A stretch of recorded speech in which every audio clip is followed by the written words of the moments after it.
Peace and blessings, Omo House. Ja Rain coming at you. It's been an entire summer. I cannot believe it has gone by so quickly.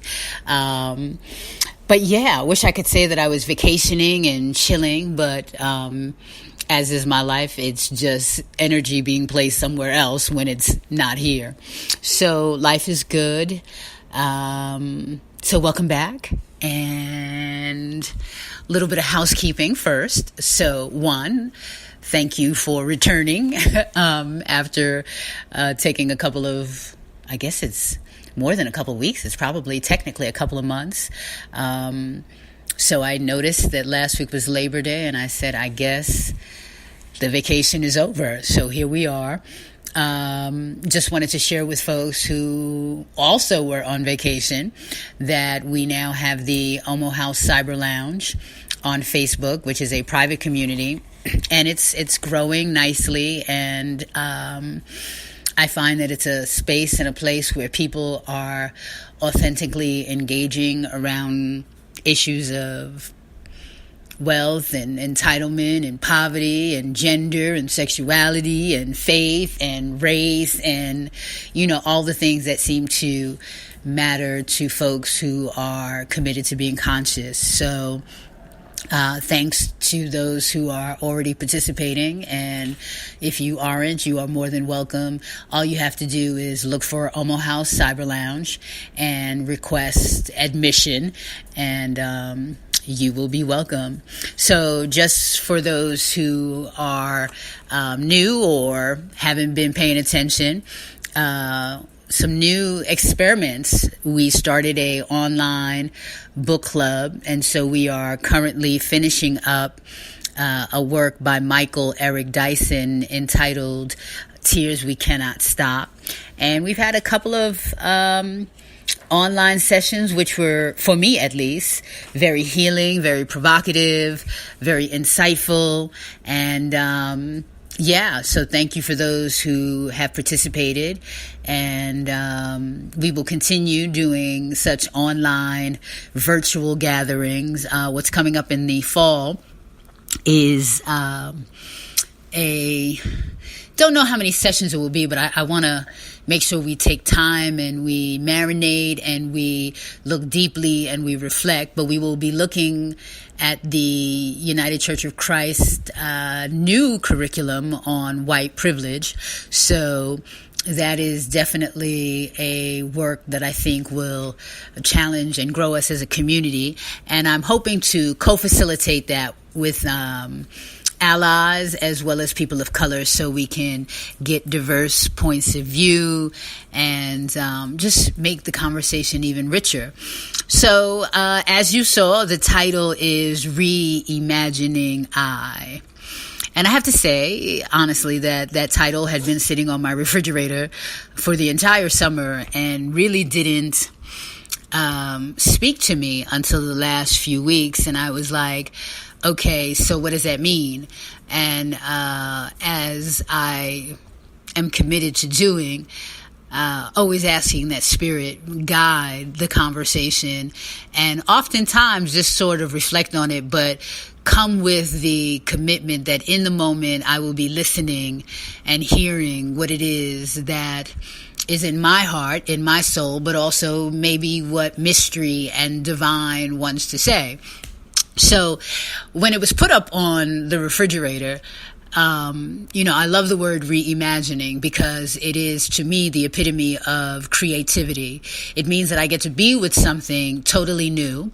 I get to break out of all boxes. I get to imagine, right? Imagination, and then reimagine my imagination. And so love that. But then when I think about the word I, right, which is so locked into the concept of identity, which for many of us is not very fluid, right? We spend our entire lives creating and defining who we are and what that looks like. And we are so committed that we know who we are, and this is who I am. And when you relate to me as I am.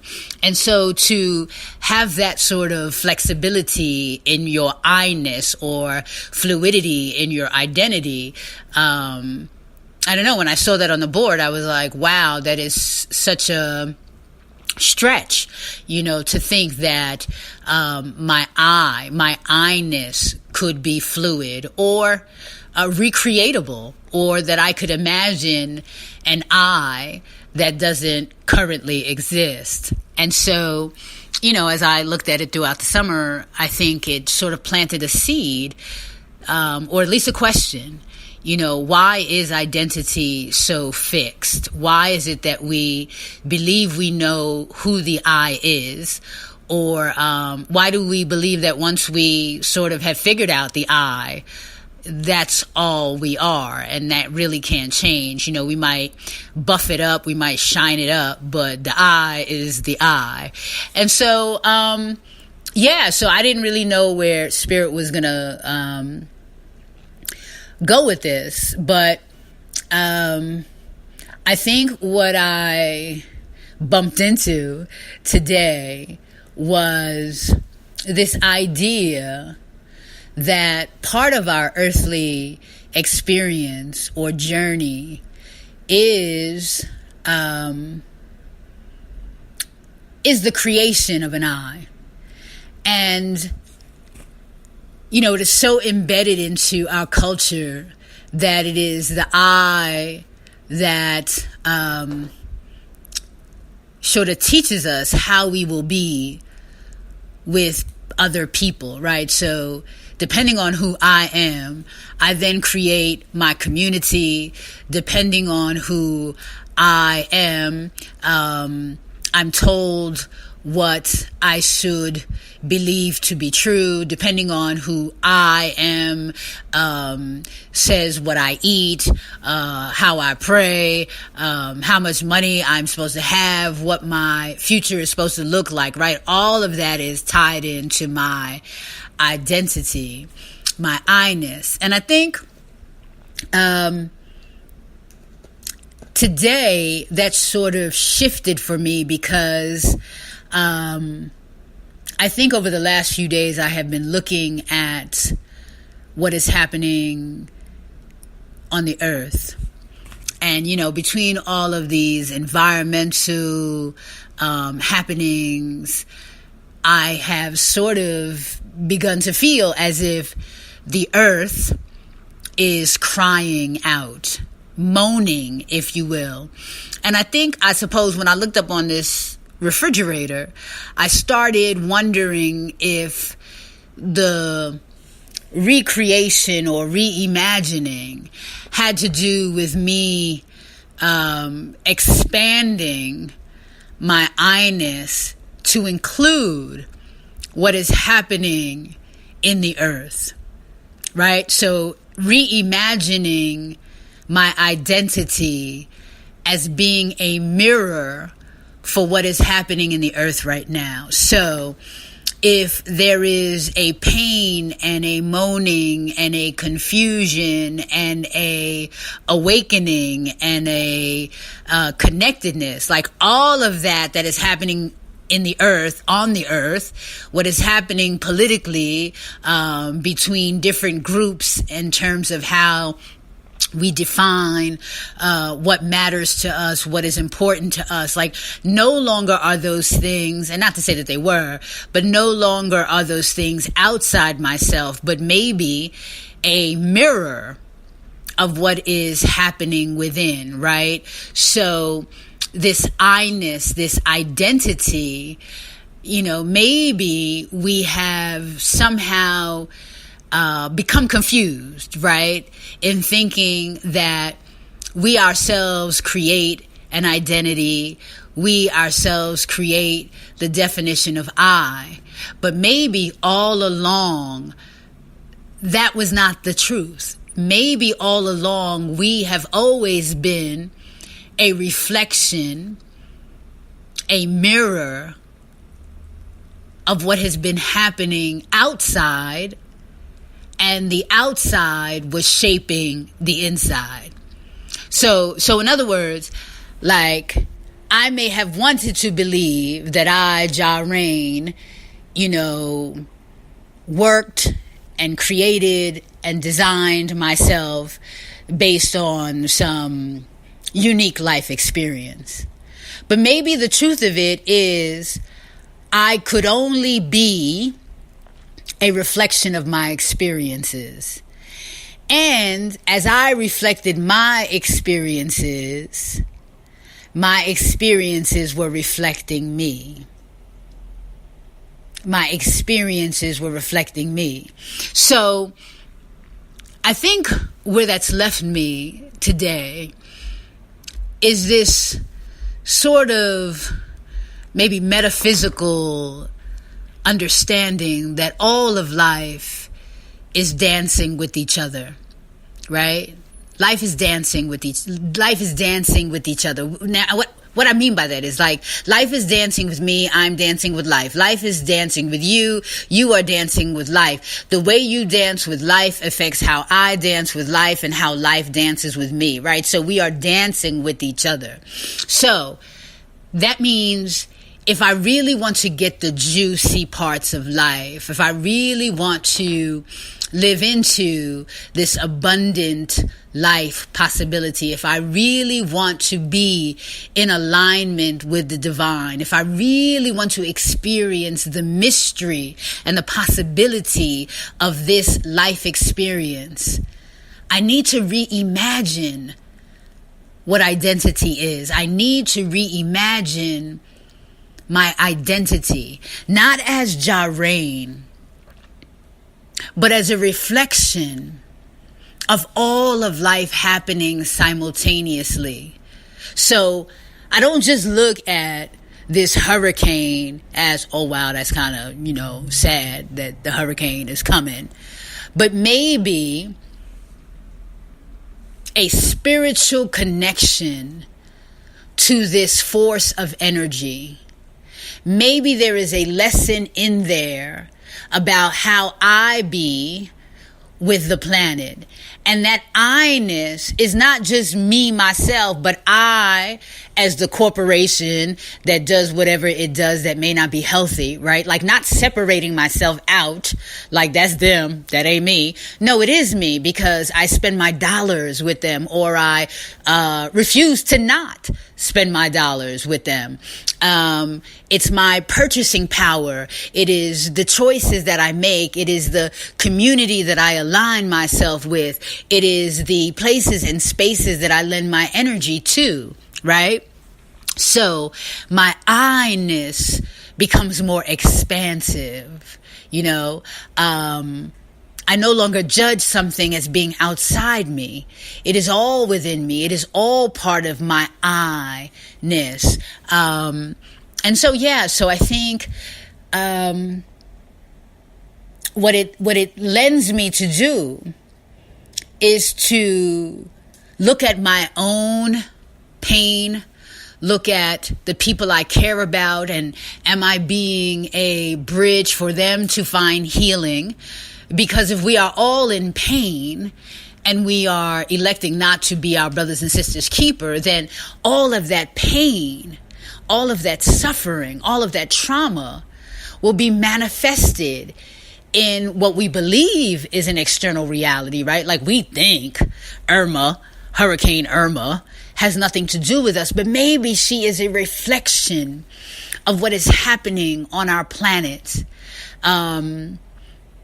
Maybe these environmental weather patterns are a reflection of how we do not care for that which supports us, Mother Nature, our connection to nature. So we are being battered because we have battered instead of been in connection with.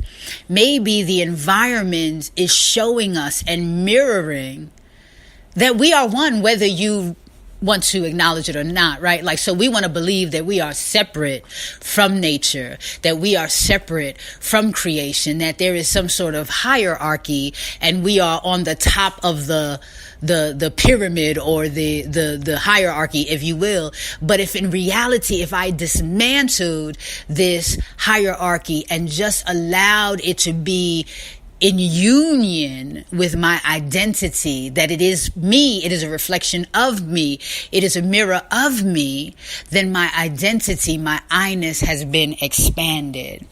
So, so I think that's what I'd love to plant a seed in terms of this upcoming year.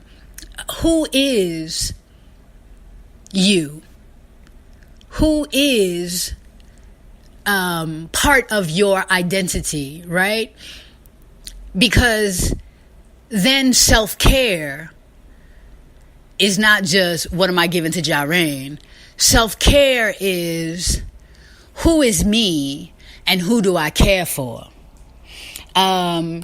This inclusivity, this inclusion, then becomes all of life. So, for example, I'm going to tell you, right? I know all of my vegans and vegetarians are going to be like, But, last night, I decided I wanted a roast. So, went to the supermarket. And it was funny because I think this identity, this oneness, this union had already begun to plant a seed in me. So I'm picking up these roasts, and it was funny because for the first time ever, like, I could see the life that was given for that roast. It was not just a roast for my marinating and baking and personal benefit.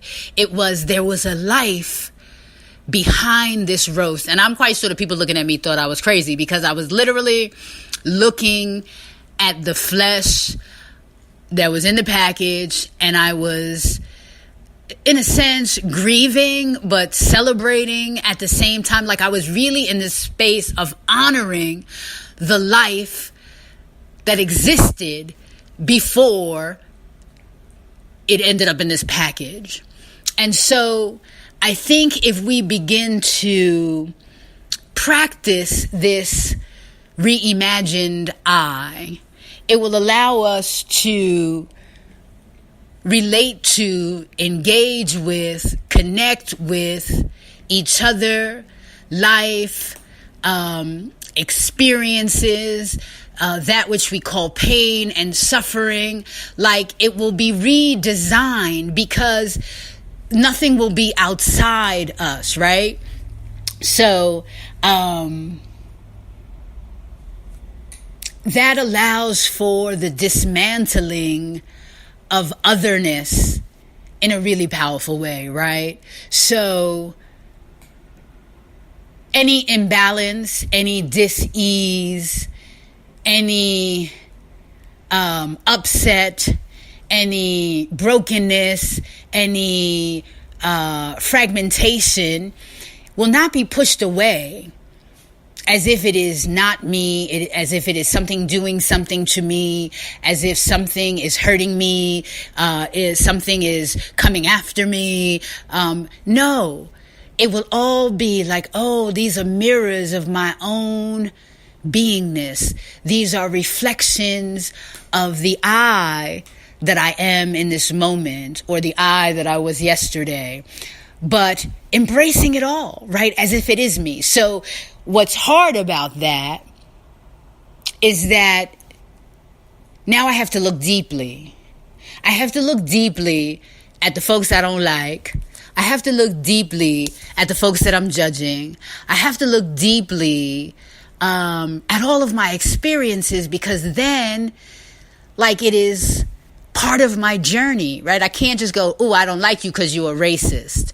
I have to pause and say, hypothetically, what pain have you experienced in your life that has led you to such anger, has led you to such rage? And then I got to pause and say, where in my life have I experienced anger and rage? And what compassion, what level of compassion what I want to receive if I was sitting in that level of anger and rage, right? And so I don't have to make you my best friend. I don't have to be like, oh, I'm going to hang out with the KKK now. No, but what it does is it changes my vibrational frequency, if you will, because then I and you are one, and you and I are one, and somehow I've got to work out the mutual healing that is required for us to coexist, right? And so I think the last thing that I'd like to say is that as I think about reimagining I, like this verse in the Christian New Testament, I and the Father are one, just kept looming. And it's like, well, what does that mean? Right? So, there are some that would say that the Father is an allegory of consciousness, right? Intention. And then the Son is the manifestation, right? Bringing it into flesh, right? And so there's this connection between fleshly manifestation and consciousness and intention, right? That is the Father and the Son. So what does it mean for my manifestation to be one with my consciousness and my intention, right? Of course, my dog had to bark because I'm recording. What that allows us to do, my apologies, what that allows me to do is that if I then begin to think about who I be in my manifestation being aligned and in union with my consciousness, is it then allows me to engage with mystery and divinity in a different way. I then begin to see divine mystery in everyday experience, right? And so I think that's why that verse struck me. I and the Father are one, because all of a sudden it was like divine consciousness gave birth to a manifestation. And that manifestation is like going through life, like Jesus is going through life, hanging out with the prostitutes and the tax collectors and the sinners and the people who nobody wanted to hang around with, right? So how is it that the divine intention, the Father, the divine intention, the Father, gives birth, flesh, to something that sees all life as sacred and divine? So maybe that is the reimagining that is part of the fundamental Christian consciousness, right? That even though I am flesh, even though I am a human being, even though I have my fragilities and my brokenness and I often miss the mark, aka sin, I can see mystery and divinity in everything. So like when I'm, connecting with a human being, instead of just seeing you as a human being who might be racist or sexist or classist, I go, wow, the energy of the divine also exists in that being, right? And maybe when I'm going to the supermarket to grab a chicken or hamburger, I don't go, yeah, I'm just picking up a package, $3.79. I go, oh, the divine is also in that energy, and when I'm, looking at the dog and want to yell at you because you're barking, I go, but oh, the divine is also in that. So reimagining I, expanded, seeing the divine mystery in all of life. What does that do differently for us? How does that mean we now engage around gender and sexuality and race and poverty and addiction, right? It allows for a more inclusive, more loving, more affirming, more compassionate way of engaging. And so That's the seed that I'm planting for this year.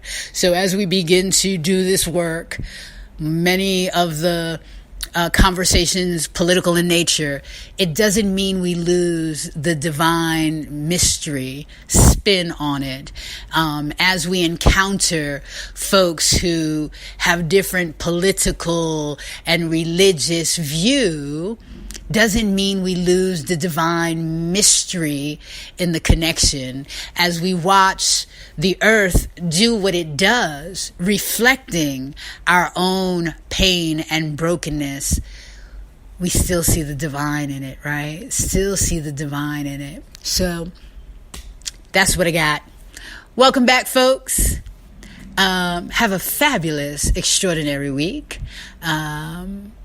May you find peace as we are inundated with, conversations that are also,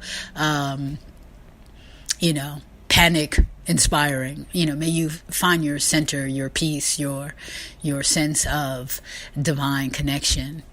All right. So until next week, be blessed. I'm out.